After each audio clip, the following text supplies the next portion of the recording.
قال رسول اللہ صلی اللہ علیہ وسلم من صام رمضان ایمانا واحتسابا،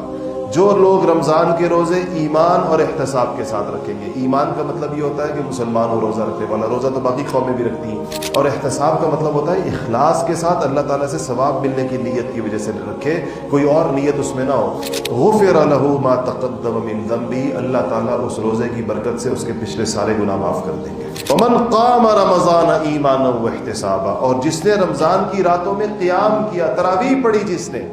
ایمانا واحتسابا، ایمان بھی ہو اور ثواب کی نیت بھی ہو، غفر له ما تقدم من ذنبه، اللہ تعالیٰ اس کے پچھلے سارے گناہ معاف کر دیں گے. ومن قام لیلۃ القدر ایمانا واحتسابا، اور جس نے قیام کیا لیلۃ القدر کے اندر ایمان کی حالت میں ثواب کی نیت سے، غفر له ما تقدم من ذنبه، اس کے بھی اللہ جل شانہ پچھلے سارے گناہ معاف کر دیں گے. اس کا مطلب یہ ہوا کہ رمضان انسان کے پچھلے تمام گناہوں کو جڑ سے ختم کرنے کے لیے